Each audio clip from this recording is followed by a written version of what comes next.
생각보다 크고 날 향한 계획 나의 지혜로 증명 못하나 가장 좋은 길로 가장 완전한 길로 오늘도 날 이끄시네 날 부르시네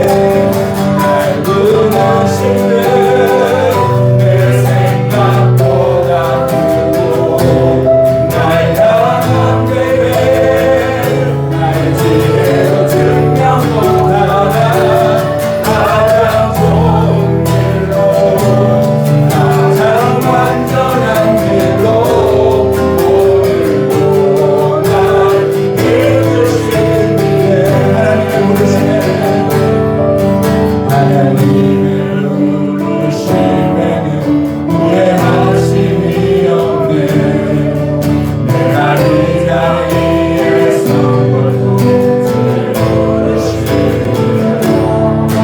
하나님을 부르시면은 결코 실수가 없네 나를 부르신 하나님의 신실하심을 믿네 작은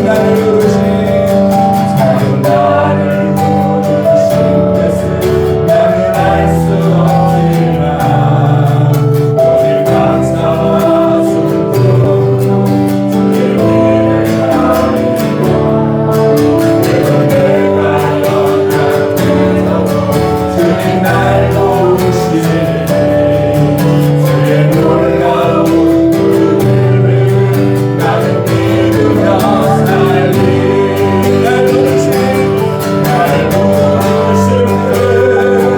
내 생각보다 크고 날 향한 계획 나의 지혜로 증명 못하나 가장 좋은 길로 가장 완전한 길로 오늘도 날 이끄시네 날 부르시네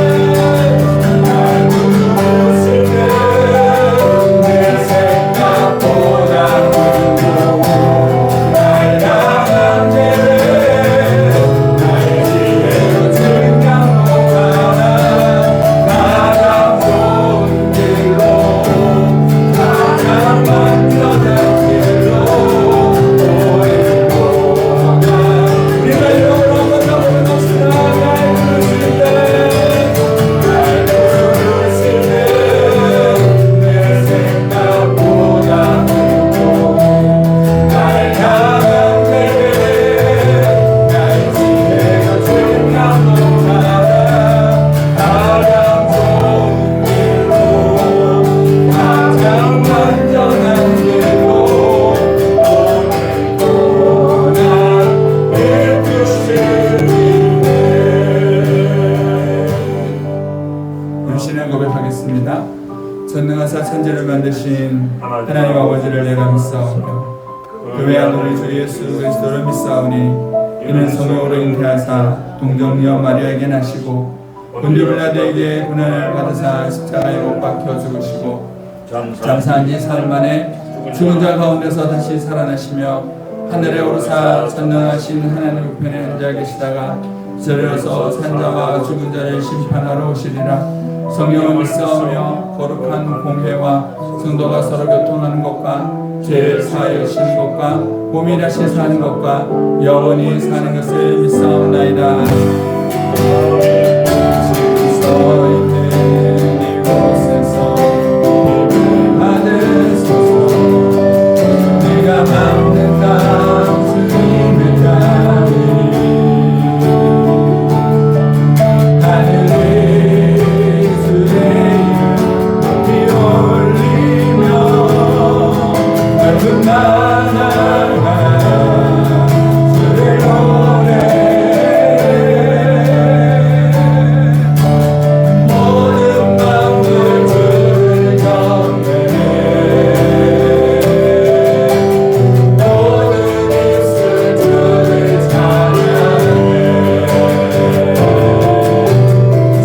천지를 만드신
주시옵소서. 우리의 교회를 통하여서 우리의 예배를 통하여 그 주님의 영광이 땅에 임하게 하시고 우리 예배 가운데 임하게 하시고 모든 어둠의 것들을 떠나가며 주님의 보혈과 그 능력이 이 시간을 지배하여 우리를 지배하게 하여 주시옵소서. 우리의 모든 어둠을 주님 덮어 주시옵소서. 우리 주여 한번 주여 기도합니다.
감사합니다. 하나님, 이 시간에 함께 하시고 우리가 주님 바라보며 온전히 주님만 신뢰하며 우리 가운데 세우신 놀라운 뜻과 계획들을 주목하며 무엇보다 주님이 이 땅 가운데 우리를 통하여 그 기뻐 받으시는 삶이 그 예배가 우리를 통하여 주님께 드려질 수 있도록 우리 가운데 은혜 베푸시고 우리를 사용하시고 우리와 함께하여 주시옵소서. 하나님, 우리가 주님을 기대합니다. 주님만 바라봅니다. 이 시간 함께하여 주시고 이 시간 우리 가운데 말씀하여 주시옵소서. 아멘. 감사와 찬양 올려드리며 예수님께 예수의 이름으로 기도드립니다. 아멘. 우리 하나님께 감사와 찬양 올려드리겠습니다. 말씀 보시겠습니다. 사도행전 2장 42절에서 47절.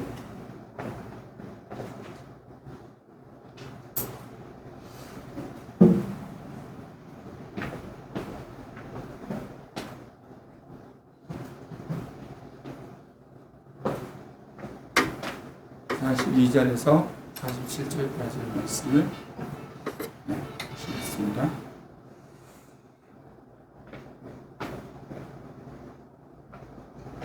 하셨으면 한 목소리로 같이 한번 읽어보겠습니다. 그들이 사도의 가르침을 받아 서로 교제하고 떡을 떼며 오로지 기도하기를 힘쓰니라. 사람마다 두려워하는데 사도들로 말미암아 기사와 표적이 많이 나타나니 믿는 사람이 다 함께 있어 모든 물건을 서로 통용하고 또 재산과 소유를 팔아 각 사람의 필요를 따라 나눠주며 날마다 마음을 같이하여 성전의 물기를 힘쓰고 집에서 떡을 떼며 기쁨과 순전한 마음으로 음식을 먹고 하나님을 찬미하며 또 온 백성에게 칭송을 받으니 주께서 구원받는 사람을 날마다 더하게 하십니다. 아멘. 우리 앞뒤 좌우로 보시면서 한번 인사해 보겠습니다. 하나님 당신을 사랑하십니다. 시작. 당신을 사랑하십니다. 사랑합니다.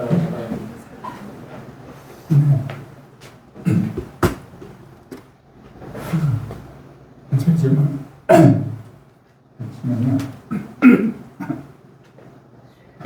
막내 꼬맹이가 눈치를 보고 있어가지고 웃겨가지고. 오늘의 그 말씀 제목도 나오지만 표적과 기사가 나타나는 교회인데, 우리가 이 표적과 기사라는 것들을요, 좀 좋아해요. 기적이 나타났으면 좋겠다, 기적이 있으면 좋겠다라는 생각들을 좀 막연하게 사람들은 해보는 것 같은데, 기적이라는 게 뭘까요? 기적이라는 것은 대부분 일단은 신기한 일이에요. 신기한 일이라는 것은 우리의 삶에 일어날 확률이 적다라는 거예요. 그러니까 기적은 다른 게 아니라 일상적으로 잘 일어나지 않는 어떤 일이겠죠. 그래서 그 일을 맞이하면 사람이 막 신나거나 이렇게 막 흥분하게 되는 거죠. 예를 들어서 어떤 것이 있을까요? 로또 맞을 확률이라고 이렇게 얘기를 하는데 로또를 모든 사람이 다 맞는다라고 하면 로또를 1등을 당첨됐을 때나 아니면 뭐 상금 탔을 때 뭐 사람들이 그렇게 좋아하지 않을 텐데 로또에 1등이 되어서 뭐 몇십억을 탄다라고 하는 것은 누구나가 경험할 수 있는 것이 아니죠. 그렇기 때문에 이런 일이 일어나면 뭐 난리가 나는 거예요. 또 불치병이 낫게 된다. 불치병이라는 것이 뭐예요? 병은 병인데 나을 확률이 적은 거죠. 그러니까 나을 확률이 적기 때문에 그 병들이 낫게 되면 또 사람들이 흥분하고 난리 나는 거예요. 아니면 또 이런 걸 수도 있습니다. 남에게는 일어날 것 같은데 자신에게는 절대 일어날 것 같지 않은 일들. 뭐 그런 일들을 우리가 흔히 기적이라고 얘기를 하는 거예요. 그래서 사람들은 한 번씩 뭐 꿈에서라도 경험할 수도 있고 한 번씩 꿈을 꿉니다. 있을 수 없는 일들이 우리의 삶에 일어났으면 좋겠다라고 하는 소망을 해보는 거예요. 그런데 그게 대부분 소망으로 끝나지 실제적으로는 잘 일어나지 않죠. 왜냐하면 기적은 흔한 것이 아니기 때문에. 여러분들이 경험한 기적들이 있다면 어떤 것이 있을까요? 저도 한때는 어릴 때는 복권을 사본 적이 있는데 최고 많이 당첨됐을 때 5,000원. 5,000원이 최고 많이 당첨됐는데 그 5,000원이 당첨되고 나서 안 해야 되는데 그걸 해서 결국은 뭐 아무것도 건지지 못하고 가는 거예요. 여러분들이 꿈꾸고 있는 기적이 있다는 건 어떤 것일까요? 오늘 본문에는요, 예루살렘 교회에 기사와 표적이 많이 나타났다라고 43절에 그렇게 되어 있습니다. 사람마다 두려워하는데 사도들로 말미암아 기사와 표적이 많이 나타났대요. 왜 이런 기적과 기사와 표적들이 많이 나타났을까요? 그 원인이 42절에 나옵니다. 그들이 우리가 지난주까지 살펴봤던 이 교회의 4가지가 잘 돌아간 거예요. 가르침을 받고 그리고 교제하고 떡을 떼고 기도하는 것들에 힘썼던 결과 사도행전의 교회 안에는요 기사와 표적이 많이 나타납니다. 기사와 표적이 이렇게 많이 나타나서 사람들이 그걸 보고 두려워했대요. 사람마다 두려워했다요. 오늘날 교회는 어떻습니까? 오늘날 교회는 있는데 이 사도행전의 교회처럼 어떤 기사와 표적들이 잘 나타나지 않는 것 같아요. 신기한 일들이 잘 나타나지 않는 거죠. 이유는 뭘까요? 오늘 우리가 성경을 그대로 살펴보면 이런 사람들이 두려워하는 기사와 표적이 잘 나타나지 않는 이유는 하나인 거예요. 사도의 가르침을 받고 떡을 떼고 교제하고 기도하는 것들이 안 되는 거죠. 말하자면 예수님을 향해 있지 않기 때문인 거예요. 그러니까 우리가 이 사도행전 교회를 잘 봐야 되는 것은 뭐냐면 세상에 어떤 교회가 지금도 수많은 교회가 있고 큰 교회, 작은 교회, 뭐 외국 교회, 우리나라 교회 다 있지만은 가장 교회에 표본되는 교회는 이 사도행전 교회잖아요. 이 사도행전 교회가 우리들에게 주는 이 샘플을 잘 봐야 돼요. 사도행전 교회는 그저 하나 있었던 교회, 그렇기 때문에 한번 이런 교회가 있었다라고 우리들에게 알려주는 것이 아니라 우리의 교회들이 이 땅의 교회들이 나아가야 될 바이고 추구해야 될 교회거든요. 그러니까 사도행전 교회는 기사와 표적이 잘 나타났는데 오늘날 그 교회들에게 우리들의 교회에게는 우리들이 이 땅에 있는 교회에는 이런 기사와 표적이 잘 나타나지 않는다라면 그 이유와 원인이 있다는 거예요. 그것은 성경이 말하는 대로의 교회가 교회대로 서 있지 못하기 때문이다라는 것을 알 수 있다는 거예요. 하지만 우리가 오해하지 않아야 되는 것은 이런 기사와 표적이라는 것이 마치 그냥 어떤 신비한 일들, 신기한 일들, 아니면 뭐 환상을 보든지 어떤 교회 안에서 뭐 너무 어떤 신비적인 현상이 일어나야 된다, 있어야 된다. 그걸 얘기하는 건 아니에요. 그것만 얘기하는 게 아니에요. 그거일 수도 있지만 오늘 우리가 좀 더 살펴봐야 될 것은 단지 신기하고 놀라운 일이라는 것이 아니라 그 신기하고 놀라운 일이 실체가 뭔지를 살펴보는 거예요. 그러니까 두 가지 관점을 보는 거죠. 신기하고 놀라운 일이 왜 일어나지 않는지를 살펴봐야 되겠지만은 그보다 더 이 기사와 표적이 말하는 것이 진짜 무엇인지를 봐야 된다는 거예요. 사도행전에 나타난 이 기사와 표적은요, 사도행전 교회에서 나타났던 것이 처음이 아니에요. 사도행전 2장 22절 우리가 읽었는 2장의 앞절에 보면 베드로가 그 무리들에게 설교하는 장면이 나오는데 이렇게 얘기합니다. 이스라엘 사람들아, 이 말을 들으라. 너희도 아는 바와 같이 하나님께서 나사렛 예수로 큰 권능과 기사와 표적을 너희 가운데에서 베푸사 너희 앞에서 그를 증언하셨느니라라고 말씀하세요. 그러면 이 기사와 표적은 예루살렘 교회에 처음 나타났던 것이 아니라 먼저 어디서 나타났냐면 예수님을 통해서 나타난 거예요. 예수님을 통해서 나타났어요. 예수님의 사역을 이렇게 말하고 있는 장면을 보면요. 요한복음 12장 18절에 보면 이에 우리가 예수를 맞으면 이 표적 행하심을 들었습니다. 사람들이 예수를 맞는 이유가, 예수를 보고 박수를 치는 이유가 뭐냐면 예수님이 있는 곳에는 늘 표적과 기사가 따라다니더라는 거예요. 예수님의 사역은요, 기적투성이에요. 표적투성이에요. 그것이 예수님께서 이 땅에서 사시면서 하셨던 일의 많은 것들이에요. 그럼 우리가 고민해 봐야 되는 것은 예수님은 왜 이런 표적과 기사를 행하셨냐는 거예요. 예수님이 단지 표적과 기사를 행하셨던 예수님께서 표적과 기사를 행하신 이유가 예수님께서 표적과 기사를 행하심으로 병도 낫기도 하고 귀신이 나가기도 하고 때로는 먹을 것이 생기기도 하고 자연현상이 잠재워지기도 하거든요. 그러면 예수님은 왜 오셔서 그 수많은 일들을 하시는데 이런 표적과 기사를 행하셔야 했냐는 거예요. 이게 중요하거든요. 예수님께서 왜 이런 표적과 기사를 행하실 수밖에 없었는지, 왜 예루살렘 교회에는 이런 표적과 기사가 나타났는지, 왜 교회에는 이런 표적과 기사가 나타나야 하는지. 인간은 하나님과 더불어 살던 존재였습니다. 하나님을 믿고 살았던 사람들이었어요. 그런데 인간이 죄를 짓습니다. 죄는 뭐냐면 하나님을 떠나는 거죠. 하나님 앞에 죄를 짓는데 이 죄가 누구로부터 옵니까? 마귀로부터 오죠. 마귀가 인간에게 말을 하는 거예요. 인간의 행복을 위해서 하나님께서 주신 선악과, 먹으면 죽는다, 하나님과 관계를 설정지어주는 그 선악과를 통하여서 어떻게 하냐면 하나님을 불신하게 만듭니다. 하나님께서 이거 왜 먹지 못하게 한 줄 아냐? 너희들이 이거 먹으면 하나님처럼 될까봐 걱정했기 때문이다라고. 하나님께서 하나님처럼 될까봐 그거 싫어서 이런 거라고 그렇게 불신을 심는 거예요.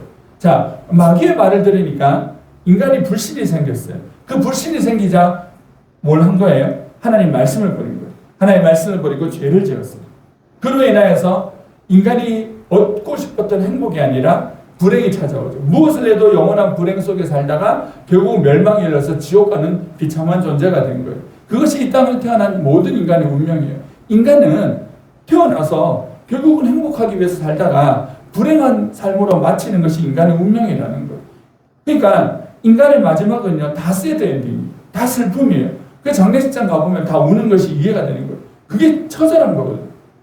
행복한 추구하고 살다가 결국은 슬픔으로 마치는 것이 인생의 모습입니다. 그런 인간에게요, 하나님께서 그렇게 죄를 지어서 영원히 멸망당할 수밖에 없는 인간에게 에덴 동산을 쫓아내시기 전에 하나님께서 주신 말씀이 있어요.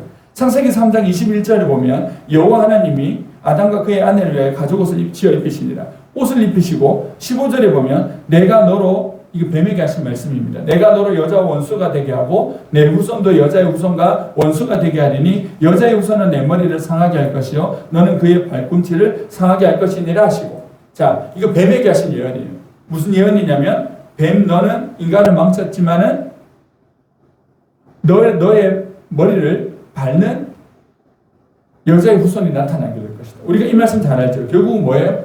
예수님께서 이 땅에 오신다는 거예요.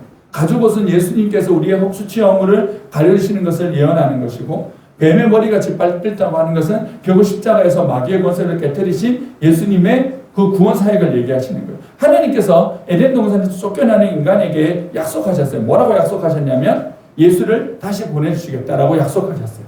자, 인간은요, 멸망당할 수밖에 없는데 이제 멸망당하지 않는 길이 생긴 거예요. 하나님께서 멸망당할 수밖에 없는 인간에게 멸망당하지 않는 길을 주셨어요. 자, 근데 문제가 있어요. 자, 죽어야 되는 사람인데 죽지 않을 수 있는 방법이 생겼어요. 그러면 이제 좋아야 되는데 문제는 뭐냐면 치명적인 문제가 있어요. 인간이요, 하나님을 싫어해요. 그러니까 죄가 있는 인간은 하나님을 싫어해요. 하나님을 싫어한다는 또 다른 말은 뭐냐면 하나님을 믿지 않아요. 믿지 못해요. 인간은 하나님을 믿지 않고 뭘 믿어요? 자기를 믿어요. 자기의 생각과 자기의 관점과 자기의 욕심과 자기의 경험을 믿어요. 그래서 아무리 하나님이 이런 분이라고 얘기해도 여기 있는 애들부터 어른까지 하나님을 안 믿어요. 꼬맹이를 할지라도요, 지를 믿지 하나님을 안 믿는다니까요. 그게 죄성이라는 거예요. 아무리 하나님 말씀이 이렇게 떡하니 성경책으로 주어져도요, 그 말씀을 읽으면서 하나님 믿는 것이 아니라 안 믿어요. 성경책은 예를 들어서 뭐 저희 집에 같으면, 아니면 예수 믿는 집에 가정 같으면 읽어라, 이거 뭐 사준다 그러니까 읽지만은 믿기 위해서 읽는 게 아닌 거예요. 그게 우리들의 실체예요. 로마서 1장 28절에 또한 그들이 마음에 하나님 두기를 싫어합니다. 인간의 마음은 뭐예요? 하나님을 두는 걸 싫어해요. 똑똑하면 똑똑할수록 더 하나님을 마음에 두는 것을 싫어합니다. 싫어하고요. 또 하나의 큰 문제는 뭐예요? 자신의 상태를 몰라요. 지금도 수많은 사람들이 왔다 갔다 하고 이 휴일을 즐기지만 이 사람들이 꿈에도 생각 못하는 게 뭡니까? 나는 이렇게 살면 영원한 지옥에서 영원히 불행 가운데서 멸망 가운데 산다라고 꿈에도 생각합니다.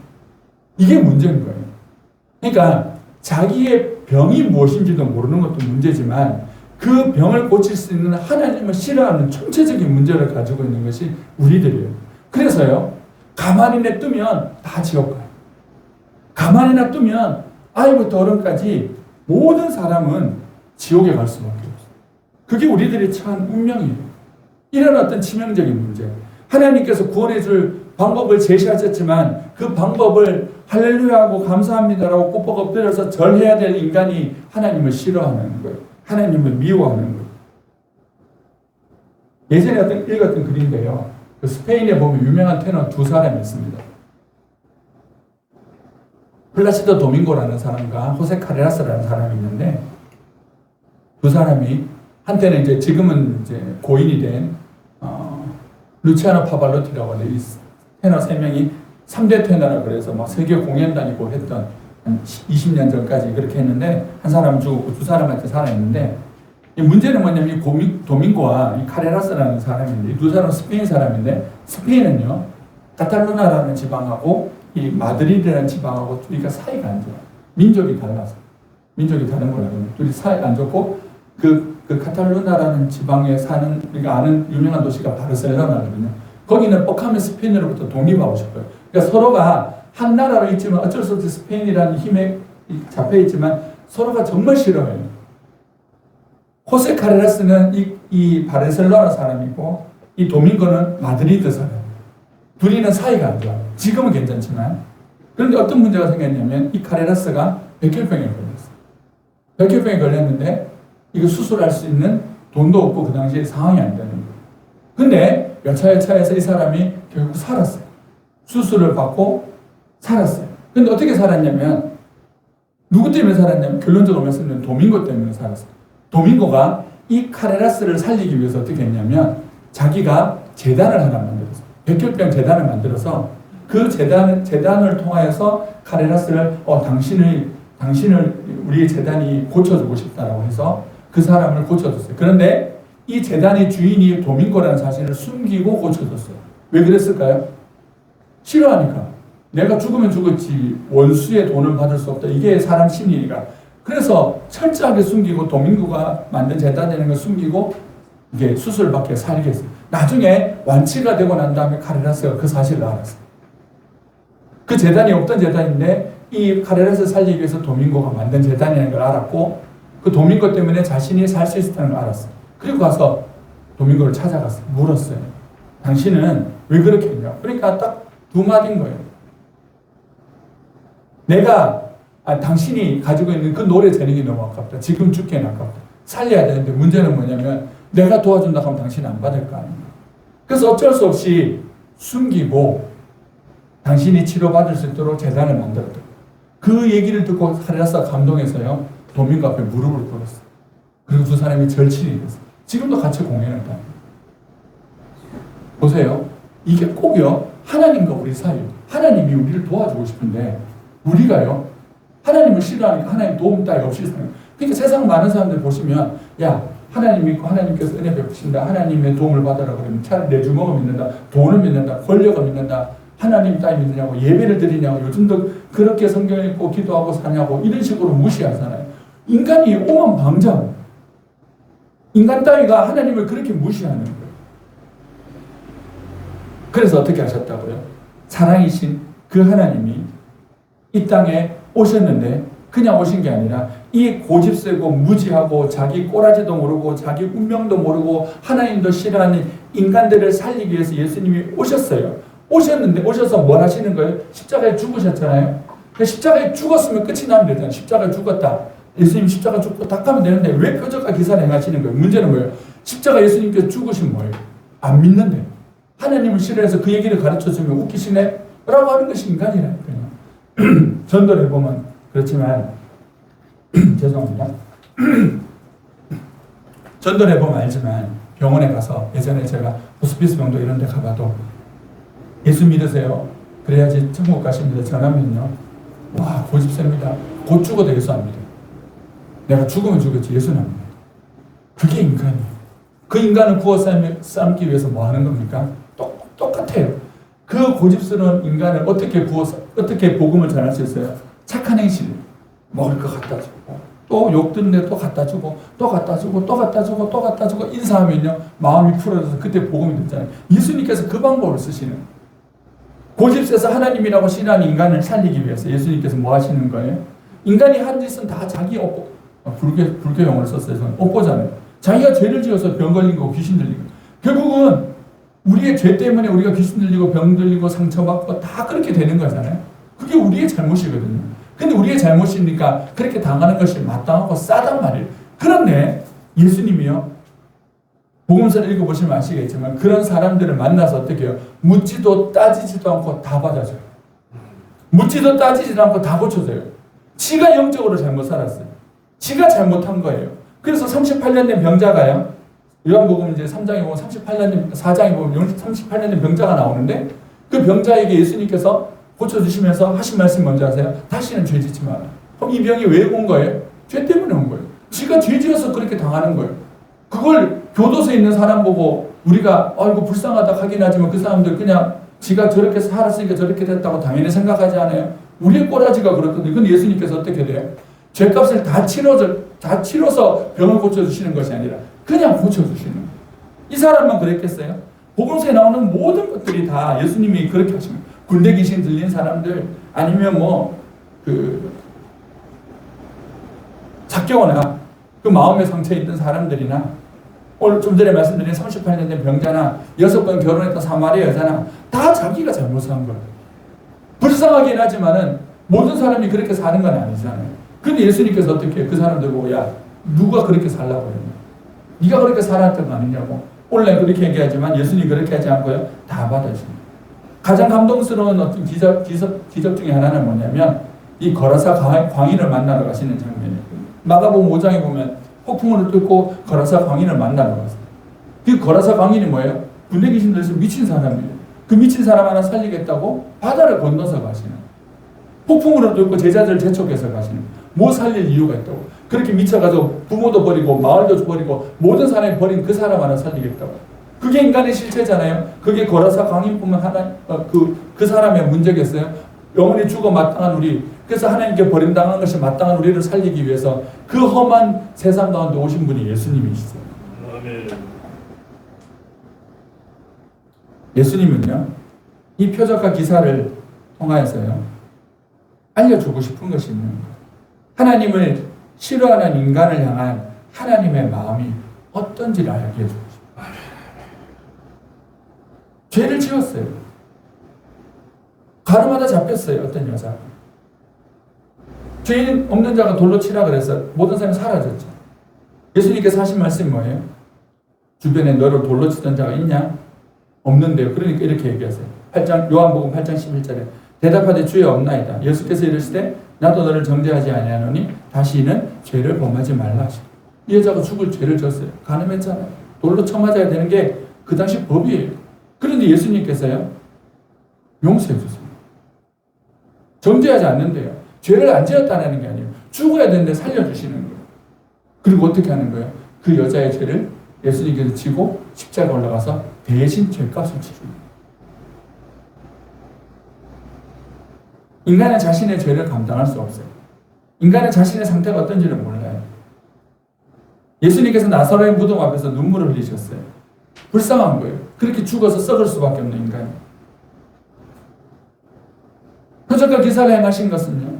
단지 예수님이 능력이 많다. 그러니까 세상은 어때요? 자기의 능력과 뭐 이렇게 권력을 보여주면서 내한테 꾸러 그러잖아요. 그게 우리가 정치인들이나 이렇게 권력 많은 사람들이 보는 거잖아요. 내 힘이 이래. 그러니까 너 내 말 잘 들으니까 꾸러. 근데 예수님은요, 예수님께서 그런 능력을 행하시면서 죽은 자도 살리고 심지어는 뭐 500년을 통해서 사람들에게 먹을 것을 주시면서 예수님께서 보여주시고자 하신 것이 뭐냐면, 야, 내가 능력이 많으니까 내 앞에 꾸러. 그것이 아닌 거예요. 예수님께서 그렇게 하신 이유는요, 예수님 마음을 알게 해주고 싶은 거예요. 하나님 아버지의 마음을 알게 해주고 싶은 거예요. 다시 말해서 예수님께서 하시는 일이 다 우리를 위한 것이라는 것을 알게 해주고, 궁극적으로 나중에 십자가를 통해 예수님께 죽고 나신 다음에 예수님이 부활하신 후에 예수를 믿고 살게 하시기 위해서. 그렇지 않으면 어떻게 돼요? 인간이 예수를 안 믿어요. 안 믿는다니까요.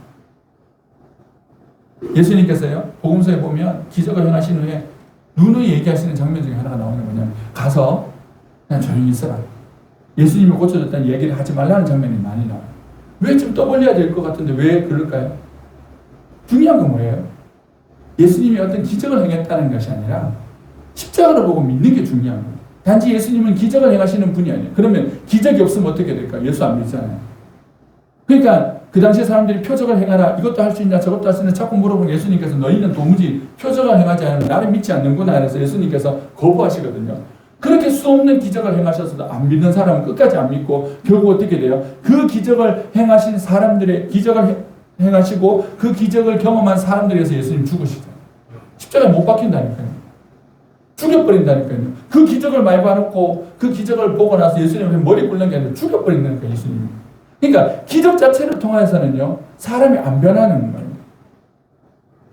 그러니까요, 기적을 주목하지 말라요. 예수님이 어떤 마음을 가지고 예수님께서 도대체 우리를 위해서 뭘 하시는지를 봐요. 그러니까 뭐 하는 거예요?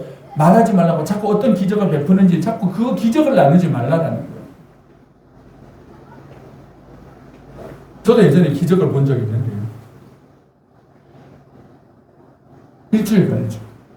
일주일 가니까 그 신비한 느낌이 없어져요. 다 그런 거예요. 또 신기한 거 보여줘야 되고 또 신기한 거 보여주고 또 신기한 거 보여줘요. 예수님을 믿는 것이 아니라 기적을 믿을 수 있어요. 잘못하면.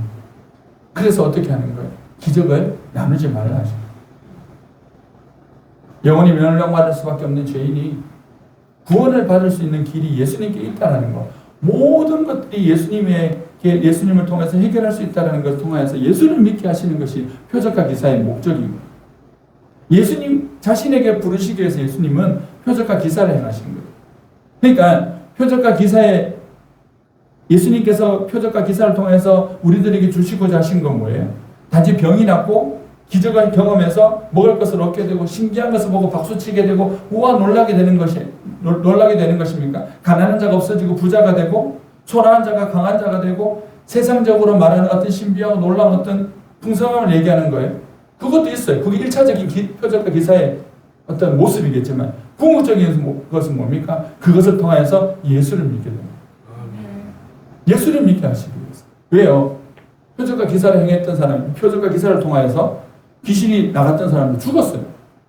나사로요? 4일 만에 살아나서 우아하지만 지금 나사로가 살아서 돌아다니고 있어요. 우리 나사로를 본 적이 없어요. 죽었어요. 어차피 죽을 일도 예수님 왜 하시냐고요.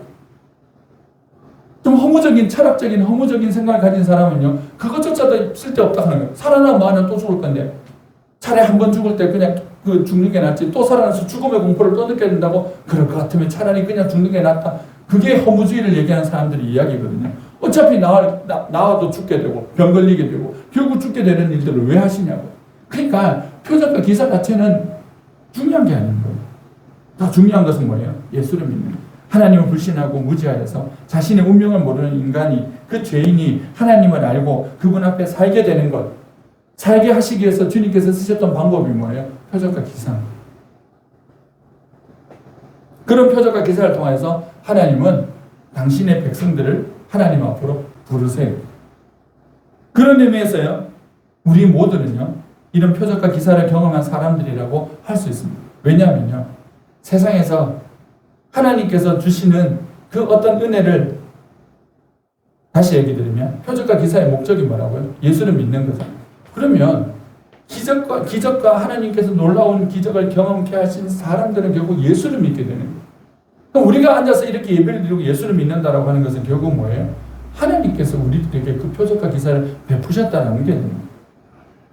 만약에 그런 은혜가 없었다면요, 어떻게 우리가 예수를 믿나요? 세상에 수많은 기적이 있지만 오늘날도요, 뭐 심지어 요즘에는 예수님께서도 마지막 때가 되면 어떤 이 표적과 기사를 통하여 놀라운 일들이 벌어질 거라고. 적그리스도를 통하여서. 요한계시록을 보면 마귀가요, 용이요, 막 죽은 자도 살려요. 그러니까 표적과 기사 자체는 하나님적이지 않을 수도 있다는 거예요. 중요한 건 뭐냐면 그 표적과 기사를 통해서 예수를 믿는 게 중요한 거거든요.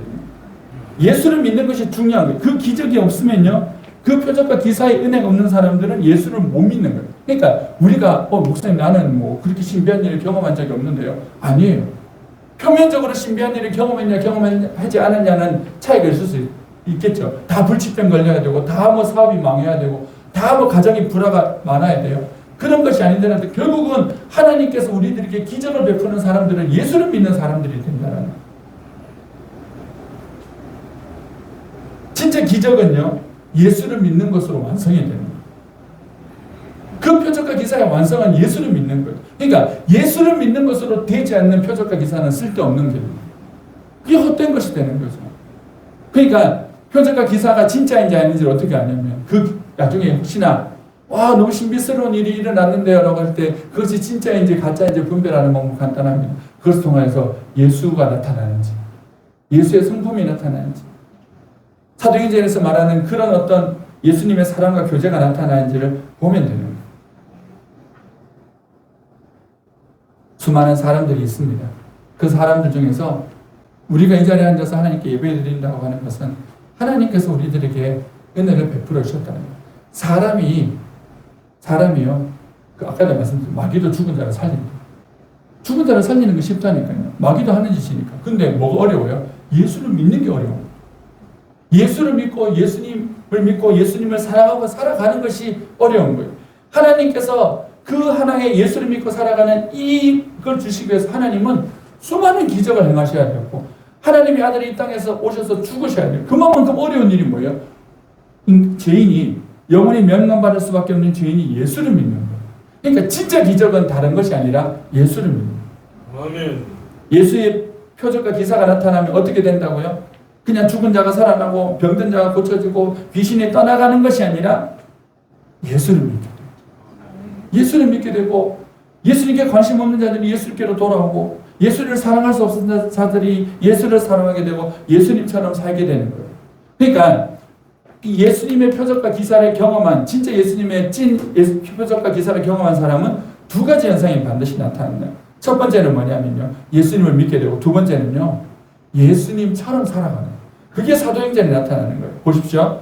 사도행전에 보면 표적과 기사가 나타났어요. 표적과 기사가 나타나고 나니까 44절과 45절에 뭐라고 얘기하냐면, 그 표적과 기사가 나타나고 난 다음에 믿는 사람이 다 함께해서 모든 물건을 서로 통용했대요. 재산과 소유를 팔아서 각 사람의 필요를 따라 나눠줬대요. 자신의 것을 나눴어요. 모든 것을 팔아서 나누어줬어요. 누구처럼요? 예수님처럼. 예수님은요, 자신의 모든 것을 우리에게 주신 분이에요. 나누라고 보십시오. 사도들이, 자, 너희들이 교회 안에 왔기 때문에 이제부터 오늘날 어떻게 하는 거예요? 너희 안에 교회 안에 왔잖아. 너희 교회 예수님 오래 믿었잖아. 그렇다면 너희는 이제부터 누구에게 나누어 주어라. 이렇게 막 가르쳤어. 지금도 가르쳐도 안 되죠. 근데 사도행전 교회는 가르치지 않았어요. 사도행 그렇게 가르친 것이 아니라 복음을 전해주고, 그 표적과 기사를 통해서 예수를 믿는 열매가 나타나니까요, 사람들이 뭐 하는 거예요? 스스로 자발적인 헌신이 나타나는, 그게 뭐냐면 서로 믿는 사람들끼리 서로 물건을 통용하고 막 나눠주는 거예요. 시켰어요? 아니에요. 이런 장면이 복음서에 또 하나 나오죠. 누구에게 나옵니까? 삭개오에게 시키지 않았어요. 너 예수 믿었으니까 이제부터 헌납해라. 말 안 하죠. 오늘날의 문제는 뭐냐면 복음이 들어가면 다 되는 일을 자꾸 시키는 거예요. 복음이 들어가기만 하면 자꾸 일어날 일을요, 자꾸 시키니까 신앙이 짐이 돼버리는 거잖아요. 삭개오가 예수님 한번 초대하고 나서 뒤돌아서가 욕을 했을까요? 내가 진짜 저 예수 한번 초대했다 인생 망했다고 막 두들댔을까요? 기쁨을 했다니까요. 우리가 몇 주 뒤에 기쁨이라는 걸 다시 한번 살펴보겠지만 기쁨을 한 거예요. 왜 그러냐면 그 기쁨이 누구의 기쁨이었는데 예수님의 기쁨이었어요. 히브리서에 보면 예수님께서 십자가를 지시면서 하신 마음을 가졌던 그 마음이 나오는데 지금 십자가의 고통을 지시면서 예수님께서 어떤 마음을 가지셨냐면 잠시 후에 올 그 기쁨을 바라보시면 십자가를 지셨대요. 그 기쁨이 뭐예요? 우리가 지옥에서 천국으로 건져지는 거예요. 그 기쁨 보고 예수님께서 자신의 모든 걸 주면서 아까워라 미치겠다 이게 아니라 우리가 구원될 것을 보시면서 예수님께서 기꺼이 자신의 것들을 우리에게 주신 거예요. 그게 누구의 기쁨이에요? 예수님의 기쁨이었어요. 그 기쁨, 그 복음이 우리 안에 오니까요. 사람이 어떻게 자기의 것을 다 줘요. 우리 집 애들도 안 되던데. 피를 나는 형제라 하면서 뻑하면서 싸우는 게 니끼니 내끼니 왜 내 것 썼니 이거 하는데. 그런데 시켰어요? 예수님이 들어오니까 예수의 복음이 들어오니까 시키지 않은 짓을 막 하는 거예요. 세상 사람들이 뭘 보고 놀란 거냐면 이거 보고 놀라는 거예요. 신기한 일이 나타나고 막 기적이 나타나고 하는 안 놀래요. 놀랐다가 그 기적은 금방 사라진다니까요. 사라졌다는 거 어떻게 아냐면 예수를 그들이 죽였잖아요. 예수의 기적을 온 유대 사람들이 다 봤는데 결국 십자가에 못 박으라고 그 군중들이 외쳐가지고 예수님 죽잖아요. 기적과 표적의 한계는 분명해요. 그러니까 예수님께서 지난주에 말씀드렸지만 예수님께서 하신 말씀은 너희가 서로 사랑하면 세상이 내 제자인 줄 안다라고 오늘 본문에 나타나는 말씀을 하면 너희가 표적과 기상 중에서 예수를 믿으니 사람들이 두려워하는 거예요. 그러니까 그게 뭐 두려우냐면 와 저것들은 우리와 진짜 인종이 다르구나. 인간이 완전 다른 놈들이구나. 신비한 일 때문에 무서운 게 아니라 우리하고 너무 차원이 다른 삶을 사는 거예요. 너무 차원이 다른 삶을 살면 숙이잖아요. 인격이 정말 고매한 사람은요. 어떤 폭력적인 사람도 그 앞에 숙여요. 왜냐하면 그 힘보다 더 강한 게 뭐냐면 성품입니다. 성품적인 온유함과 성품적인 어떤 그 덕스러움은요. 힘센 사람이 못 이겨요. 그 앞에 숙이게 된다니까요. 그게 사랑이 가지는 힘인데 그게 예루살렘 교회 안에 있었어요. 복음이 들어가니까 예수님을 믿게 되니까 예수님이 우리에게 하셨던 것처럼 그대로 자기들이 하는 거예요. 자기 것을 다 팔아서 서로에게 막 나눠주는 거예요. 초대교회는 이것이 상식이었어요. 이게 일반적인 모습이었어요. 신비한 기적이 일어났어요. 이게 기적인 거죠. 사람이 어떻게 자신의 모든 것들을 아낌없이 주냐고요. 차라리 안전병이 일어난 것이 낫고 죽은 자가 살아나는 것이 더 기적일 쉬운 일일 수 있어요. 사람이 자기 것들을 다 내려놓고 포기하고 나눠주고 그걸 기뻐하면서 즐거워하며 사랑한다. 근데 이 사람들이 지난주에도 말씀드렸지만 어떤 사람들이에요? 서로 원수였던 사람이에요. 안 친했던 사람들인데 어떻게 이렇게 되냐?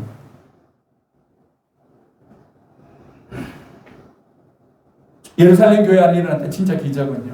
예수님을 믿었다라는 것뿐만 아니라 그들이 예수님처럼 살기 시작했다. 예수님처럼 살기 시작하니 세상에 그게 없거든요. 세상은 다 기브 앤 테이크예요. 정치인들은 다 서로 딜을 주고받잖아요. 다 거래예요. 그런데 세상에 없는 모습이 교회 안에 있는 거예요. 세상에서 말하는 기적은 확률 게임입니다. 일어날 확률이 적은 것이 일어나면 기적이라고 좋아합니다. 근데 성경에서 말하는 기적이 그게 아니라 죄인이 예수를 믿는 게 기적이에요. 자기밖에 모르는 사람, 죽을 짓밖에 하지 못하는 사람이 예수님의 모습처럼 살아가게 된다는 것이 기적입니다. 예수를 믿는 것보다 세상에 더 큰 기적은 없습니다. 그 기적 속에 살아갈 때에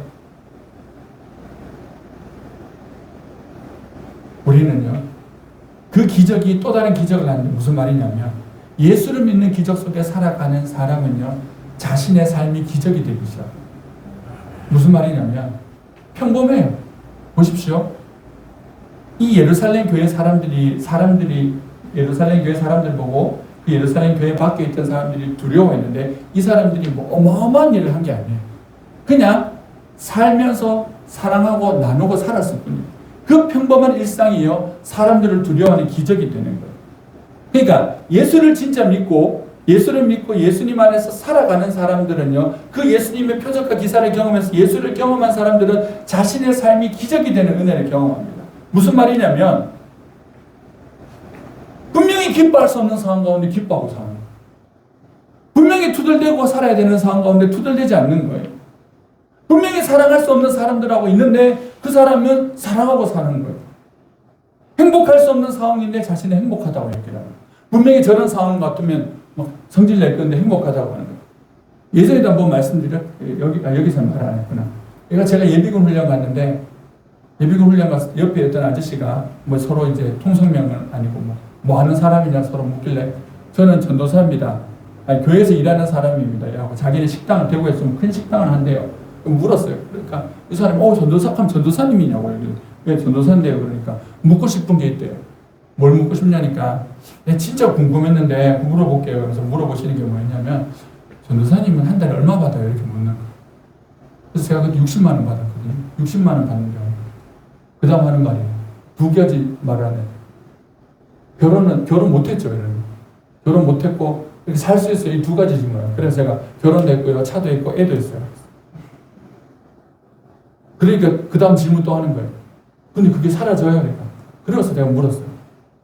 아저씨는 모르니까 그 사람 집사인지 아닌지 모르니까 아저씨는 내가 보면 지금 내 얼굴을 보면 내가 막 너무 슬퍼 보이냐, 걱정과 근심에 쩔어 보이니까 아니요. 그럼 사는 거겠지. 그러니까 그게 너무 신기하다. 자기는 한 달에 1200번이에요. 1200번인데 늘 걱정이고 막 그래가지고 죄송한데 술도 먹고 막 내가 힘들다 하면서 1200 받는 사람이 60만 원짜리 받는 사람 앞에서 그 짓 하고 있는. 그 사람이 그게 놀라운 거예요. 진짜 내가 예수를 똑바로 믿어야 돼. 이러다 내가 아무 말도 안 했는데. 보세요. 평범한 삶이 예수를 믿게 되면 그 평범함이 다른 사람 눈에는 기적이 되고 자기도 기적이 되고 내가 어떻게 이렇게 살지? 이런 상황 속에서 어떻게 기뻐하고 살지? 평강 가운데 살게 되고 행복하게 살게 되지. 그러니까 제가 계속 말씀드리지만 우리의 삶이 자꾸 어떤 이유와 상황 때문에 이럴 수밖에 없다 저럴 수밖에 없다라고 생각하면 그거 다 속는 거예요. 다 거짓말인 거예요. 세상은 어떤 조건과 상황 때문에 어떤 행복을 누리려면 어떤 이제 기쁨 가운데 살려면 이런 조건이 있어야 된다고 하지만 성경은 그렇지 않다고. 예수가 함께 하니까요. 살아가는 모든 삶이 기적이 되어버리는 거예요. 그게 초대교회의 은혜였어요. 예수님은 어떤 사람이에요? 이 표적과 기사를 경험하고 이 표적과 기사를 경험했고 이 표적과 기사를 경험하고 살아가는 사람. 물론 구체적인 우리가 말하는 그 기적들이 일어날 수도 있어요. 병이 낫기도 하고 암이 떨어지기도 하고 막 문제가 갑자기 막 해결되기도 하고 성취되기도 하고 막 우와 해가지고 기쁘고 즐거운 일이 벌어질 수도 있어요. 하지만 그보다 훨씬 더 큰 기적은요. 뭐예요? 우리가 이 수많은 사람 중에서 우리가 예수를 믿고 예수가 믿겨진다는 것이 예수님께 예배하는 것이 즐겁다는 것이 그게 기적이에요. 그 기적이은요. 이 기적만이 우리를 영원히 살게 하는 기적이에요. 다른 기적이 일어나면 뭐예요? 다 죽는데. 그 무너져가는 사업이 일어나면 뭐예요? 결국 그 사업 들고 지옥 갈 건데. 예수가 없으면 지옥 가는 건데. 그 병이 나오면 뭐하냐고요? 그 병이 나와서 결국은 죽을 건데. 우리들이 인생을 복되게 하는 유일한 기적은 예수를 믿게 하는 기적이에요. 그거 빼놓고는 없어요. 하나님께서 우리들에게 주셔야 될 진짜 기적은 예수를 믿게 하는 기적이지. 그 다른 모든 우리가 생각하는 그 기적들은 예수를 믿는데 필요할 수는 있어도 그것이 진짜 기적은 아니다라는 거예요. 예수를 믿는 기적이 우리들에게 주시는 가장 큰 놀라운 은혜입니다. 그리고 그 기적을 경험한 사람은요. 예수님처럼 살아가는 놀라운 기적이 또 펼쳐집니다. 이 땅은 살지만 이 세상 사람들과 다르게 살아가는 거예요. 평강으로, 소망으로, 기쁨으로 살아가는 거예요. 그걸 나눠주고 살아가는 거예요. 어떤 집사님이 큐티하는 책을 읽었는데 그 사람이 큐티를 열심히 하게 된 이유가 있어요. 자기 딸이요 20살이면 죽었어요. 교통사고로 죽었나 하여튼 죽었는데 그 딸이 죽으면서 마지막 한 말이 뭐냐면 엄마 미안해. 나는 하나님 딸이야. 하나님께로 갈 거야. 그러고 나서 이분이 뭐 했어요? 절망하고 좌절한 것이 아니라 그 딸이 믿는 하나님 앞에 그 딸이 믿는 하나님의 말씀을 읽기 시작. 그리고 자신에게 주신 하나님의 은혜를 나누기 시작했어요. 그러니까 자기와 처지가 똑같은 사람들에게 하나님의 은혜를 나누기 시작해요.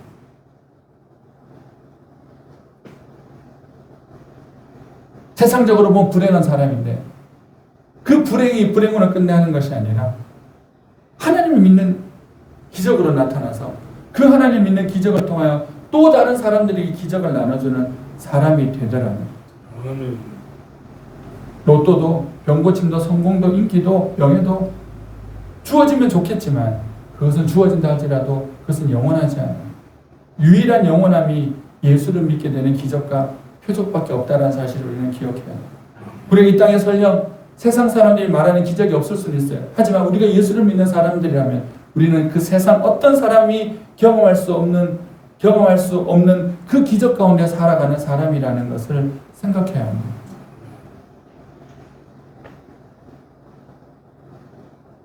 우리의 삶에는요, 이런 표적과 기사에 대한 감사가 있습니다. 사도행전 교회 보십시오. 그 교회는요, 우리가 지금 오늘날 교회들이 꿈꾸고 좋아하는 것들이 하나도 없어요. 뭐만 있어요? 그때 핍박, 고난, 흩어짐, 욕먹는 거, 그게 다예요. 근데 그들은요, 행복하게 살았다라고 우리가 그래서 사도행전 교회 연구하잖아요. 이유는 딱 하나라니까요. 그들에게 예수님 믿는 기적을 주님께서 주셨기 때문에. 예수님처럼 살아가는 기적을 주셨기 때문입니다. 교회는 어떤 곳이겠습니까? 교회는요, 다른 곳이 아니에요. 그 예수를 바라볼 수 있는 기적이 나타나는 곳이 교회예요. 들어오기만 하면 예수를 바라보게 해주는, 예수를 바라볼 수 있는 그 표적과 기사가 넘치는 곳이 바로 사도행전 교회이고 주님께서 세우시는 교회입니다. 예수님처럼 살아가는 은혜가 흐르는 곳이요, 우리가 꿈꾸는 교회이고 예수님께서 세우시는 교회입니다. 누구든지 그 교회 안에 들어오면 어떻게 됩니까? 그 예수님을 믿게 되는 표적과 기사가 나타나는 거예요. 병 고침의 문제, 그리고 문제 해결에 대한 은혜도 나타날 것입니다. 하지만 그보다 더 큰 것은요, 나 같은 죄인을 살리신 예수님을 믿고 살아가는 은혜가 주어진다. 그것이 교회가 진짜 해야 될 일이고, 그것이 주님께서 세우시는 진짜 교회다. 교회는 다른 걸 주는 게 아니잖아요. 교회는 사람 많이 불러서 그냥 위로해주고 주초해주는 것이 아니에요. 교회는 그 표적과 기사를 통해서 예수를 믿게 해주는 것이에요. 예수를 믿어서 예수님 앞에 살도록 해주고 예수님처럼 살도록 해주는 것이 교회예요. 그런 교회는 어떻게 만들어진다고요? 으쌰으쌰하고 만들어지는 게 아니에요. 말씀과 기도와 그리고 주님께 주시는 은혜를 통해서 만들어지는 거예요. 주님을 바라보는 그 삶을 통하여서, 주님을 바라보는 것을 통하여서 주님께서 어떤 걸 주시는 거예요? 예수님을 믿고 바라볼 수 있는 표적과 기사를 주시는 거예요.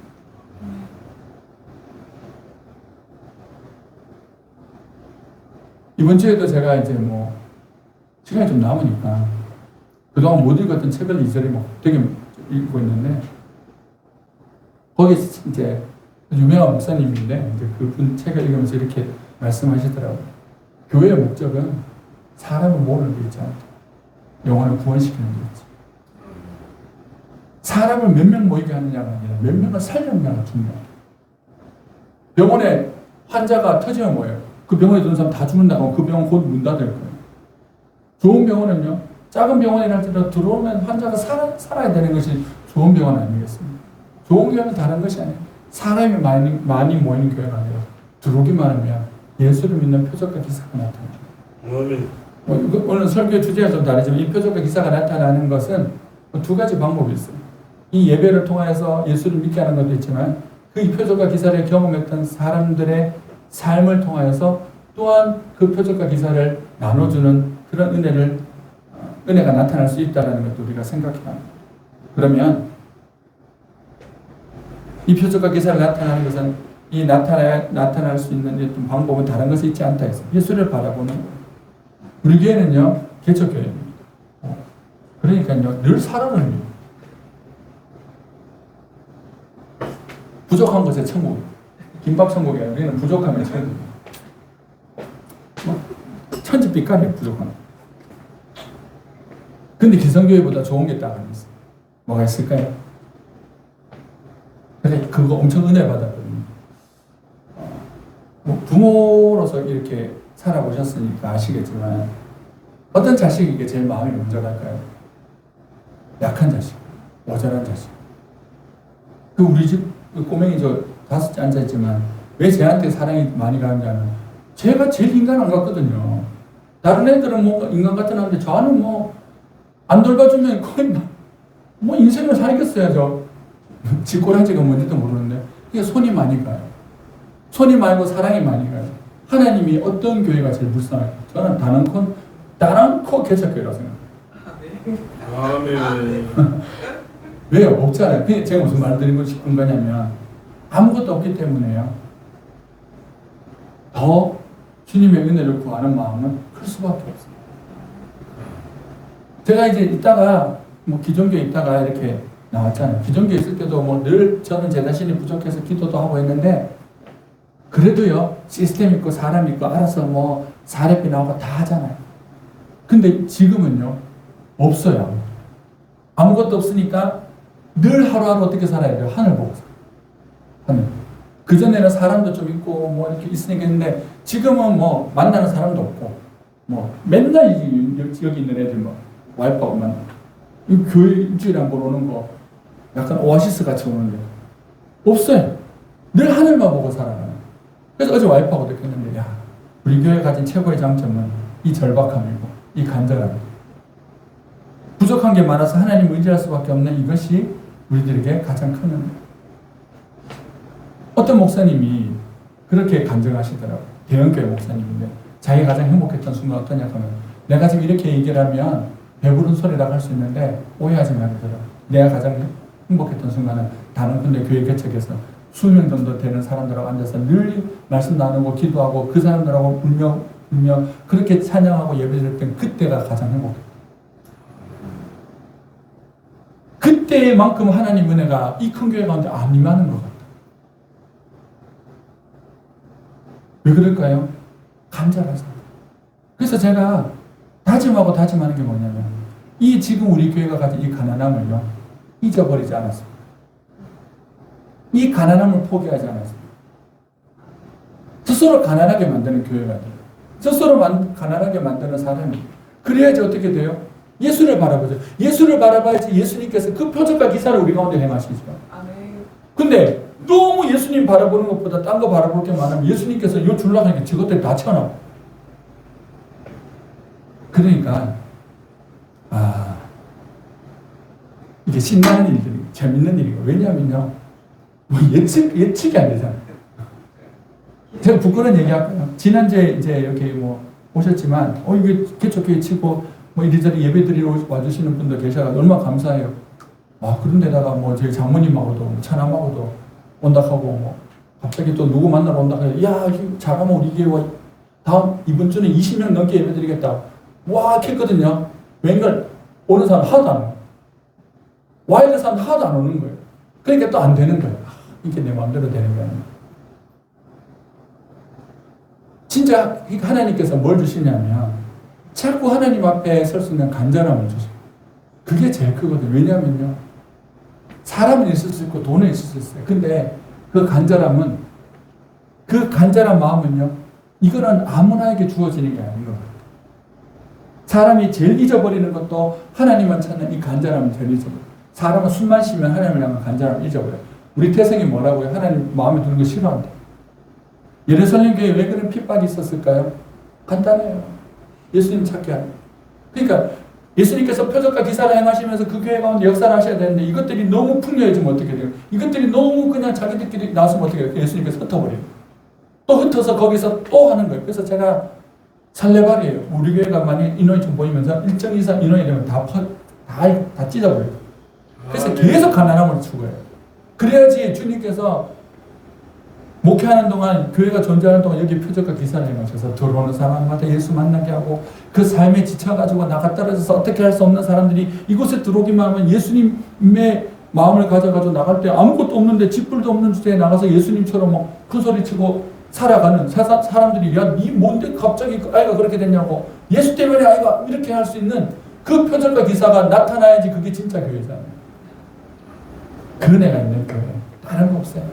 주님만 간절히 찾는 주의 말씀에 묵상하고 주의 말씀 보고 주님 말씀으로 살고 주님께 기도하고 틈만 나면 또 기도하고 그게 다죠 뭐. 성경은 어려운 얘기 안 해요. 모르는 얘기 있으세요? 말씀 봐야 됩니다. 와 오늘 처음 들었다. 기도해야 됩니다. 처음 들었어요? 근데 문제는 이 두 가지를요 자신의 삶의 모토가 되지 않아요. 너무 여유가 많아요. 너무 할 게 많아가지고 너무 이제는 사람들이 많아가지고 그래서 올 한해는 다른 거 안 하고 그냥 예배 드리고 말씀하고 그냥 기도하는 데만 저희 교회는 1년을 보내려고 해요. 주님만 바라보는 이 기도가 쌓여있고 정말 하나님을 바라보는 간절함은 쌓아두면 돼요. 그럼 어떻게 돼요? 결국에 터지는 거예요. 지금 어떻게 되느냐, 뭘 했느냐, 누가 왔느냐, 그게 중요한 게 아니라 하나님께 드려야 될 우리의 간절함을 지금 쌓아야 돼. 그리고 이 간절함과 이 가난함을요, 끝까지 가지고 있으면요, 사도행전 교회가 그거 보여주잖아요. 그렇게 하나님 바라보니까 예수님을 따른다고 이유로 뭐 이렇게 몰려다니고 치이던 그 인간들이 모인 교회가요, 세상을 두렵게 하는 거예요. 거기는 예수의 분위기가 나타나가 서로 유무상통하게 나누면서 그렇게 기뻐하고 즐거워하는. 그래서 나중에는 그 4장 5장에 가면 그 예수를 싫어했던 제사장의 무리도 우리도 좀 끼워주면 안 되겠냐고 들어오는, 교회 안으로 들어오는 거예요. 그런 기적이 일어나더라고요.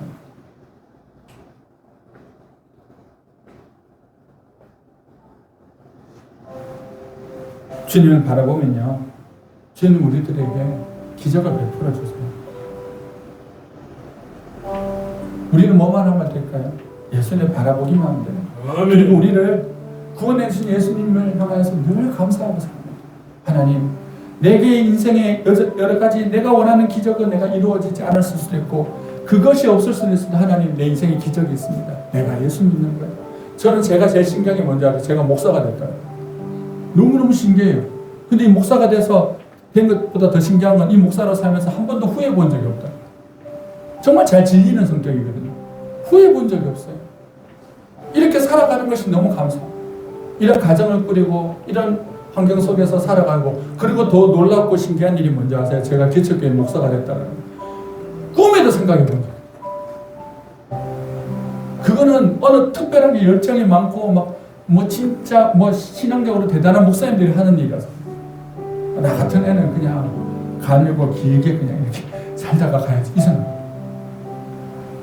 근데 이렇게 살게 하시니까 사는 거예요. 그러니까 우리는 구원하신 그 예수님 바라보고 감사하며 살아가면 돼요. 그러면 주님께서 우리의 삶을 예수를 믿는 기적을 주셨던 그 주님이 또 우리의 삶의 기적을 만들어 가십니다. 우리의 교회가 다른 것보다 다른 건 모든 것이 부족하지만 늘 주님 바라보고 살며 주님의 말씀을 묵상하고 주님 말씀에 집중하고 주님의 은혜를 구하고 살면 주님은 이 초라하고 작은 교회를 통하여 주님의 표적과 기사를 행하시는데 뭐 병도 나올 수도 있고 문제가 해결될 수도 있겠죠. 하지만 그 무엇보다 예수를 믿는 그 놀라운 표적과 기사가, 예수님처럼 살게 되는 그 놀라운 표적과 기사가 우리의 교회를 통하여서 나타나게 될 것입니다. 네, 말씀을 마치면서 축제를 하나 내드리겠습니다. 다른 것 없어요. 말씀과 기도로 더욱더 주님 바라보십시오. 다른 거 말고 더 말씀 읽으시고 더 기도하시는 거예요. 그럼 어떻게 된다고요? 우리의 삶의 그 평범함이요, 기적이 되는 거예요. 분명히 평범한 건데, 별거 아닌 건데 그 속에서 뭐 기쁘고 즐겁고, 왜 이렇게 행복하지? 왜 이렇게 재밌지? 왜 이런 일이 벌어지지? 라고 하는 그 놀라운 일이 나타나요. 분명히 화가 나야 되는데 화가 나지 않고 참아지고, 분명히 미운 사람인데 불쌍해지기 시작하고, 내가 생각해도 내가 너무 신기한 기적의 주인공이 되는 거예요. 그 방법은요, 착하게 살아야지가 아니라 그냥 말씀 보고 주님께 더 기도하고 주님 바라보고 살면 되는 것입니다. 우리 이 말씀들을 생각하시면서 이 찬양을 불렀으면 좋겠습니다. 내 영혼이 은총 입어 중한죄진 벗고 보니 슬픔 많은 이 세상도 천국으로 하도다. 우리 이 찬양 하나님께 한번 드려보겠습니다. 내 영혼이 은총 입어 중한죄진 벗고 보니 슬픔 많은 이 세상도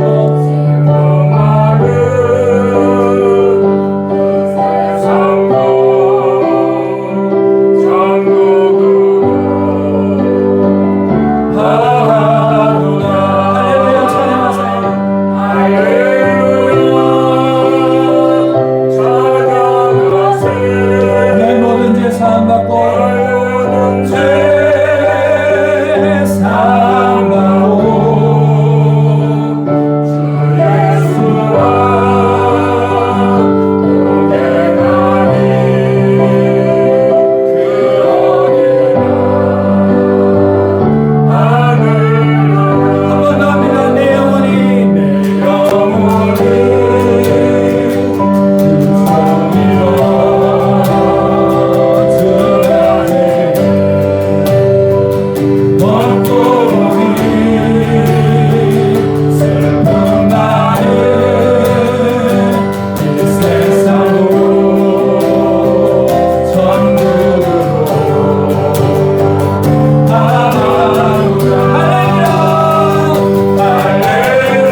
우리가 그 큰 놀라운 기적을 경험하고 살고 있지만 우리의 삶에 여러 가지 문제와 상황을 바라보면서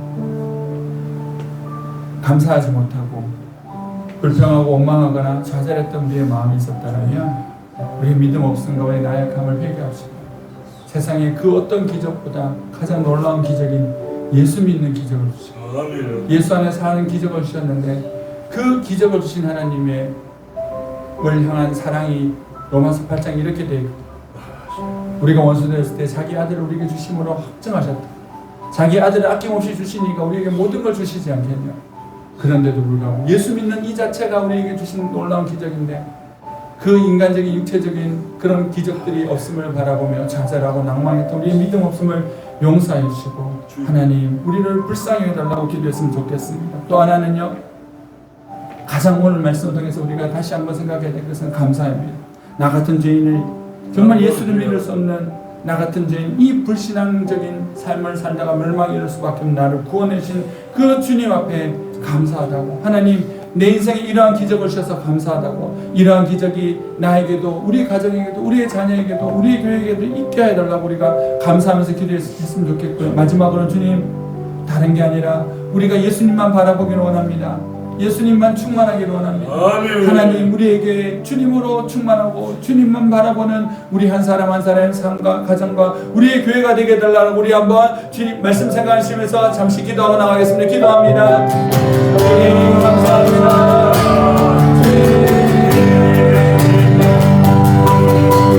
하나님 아버지 우리 앞에 보내세요.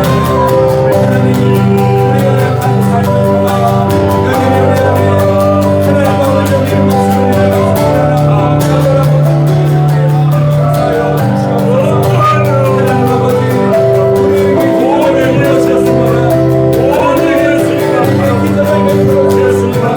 하나님 내가 예수 믿는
세상의 수많은 사람 중에 우리를 불러주시고 하나님을 알 수도 없는 우리들에게 예수를 믿게 하시고 예수의 뜻대로 살아갈 수 있는 마음을 주셔서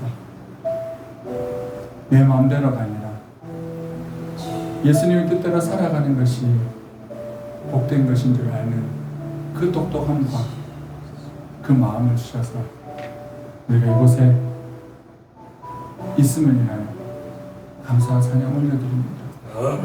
세상이 말하는 그런 신기하고 놀라운 일이 우리에게 없을 수는 있지만 세상 그 어떤 누구도 경험할 수 없는 그 기적이 우리 안에 있습니다.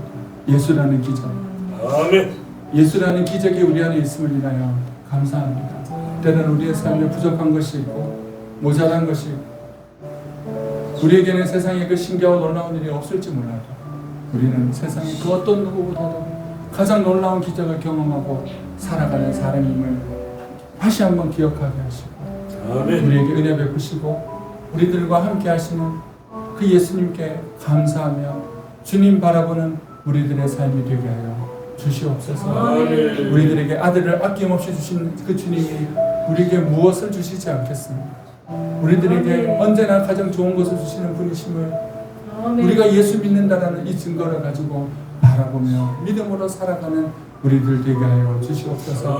하나님, 이 예수라는 은혜가, 예수라는 기적이 우리의 가정에도 우리의 자녀들에게도 넘치게 하셔서 그 예수라는 기적이 우리의 삶에 우리의 가정 속에 나타남으로 그들의 삶 속에서도 주님을 섬기는 것이 가장 잘하는 일이라고, 주님을 섬기는 것이 가장 복된 것이라고 생각하며 하나님께 몸 돌려드리는 그 축복된 은혜가 우리의 온 가정 가운데 머물게 하시며 우리의 주 은혜를 교회 가운데 있게 하여 주시옵소서. 이곳에 들어오는 모든 자들이 예수라는 기적을 경험하며 예수라는 기적을 통하여서 살아가는, 그래서 영원한 기적을 통하여 천국을 꿈꾸고 살아가는 복된 은혜가 우리 안에 있기를 소원하오니 주여 우리 가운데 은혜를 베풀어 주시옵소서.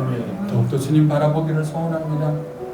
주님을 바라볼 수밖에 없는 이 가난함 놓치지 않게 하시고 늘 주님 바라봄으로 주님의 은혜만을 기대하고 살아가는 우리 한 사람 한 사람 우리 교회 되도록 은혜와 복을 더하여 주시옵소서. 한 주간 살아갑니다. 그 삶 속에서도 예수라는 기적을 붙들고 예수라는 기적을 경험하며 살아가는 복된 주님의 백성 되도록 축복하시고 은혜 베풀어 주시옵소서. 오늘 우리가 드리는 예물과 우리가 드리는 모든 예배 주님께 올려드립니다. 주님께 시간을 드리며 재물을 드리며 주님께 우리의 마음을 드렸사오니 하늘의 것으로 갚아주시고 주님께서 함께 하셔서 그 넉넉함으로 한 주를 복되게 살아가는 우리 모두 될 수 있도록 더 큰 영광을 하나님께 영광을 돌려드리는 우리가 될 수 있도록 은혜와 복을 더하여 주시옵소서. 우리와 함께 하신 하나님께 모든 감사와 찬양과 영광을 올려드리며 예수님 이름으로 기도드립니다. 아멘. 지금은 우리를 사랑하셔서 이 땅에 오신 예수님의 은혜와 하나님 아버지의 하나님 사랑하심과 성령 하나님의 함께 하신 은혜가 예수라는 기적을 경험하고 살아가며 감사하며 찬양하며 또 한 주간의 삶을 우리의 온 삶을 주님께 의탁하기로 결정하며 예배를 드리는 우리 모두 가운데 지금부터 영원토록 함께 계시기를 간절히 축원하옵나이다. 아멘.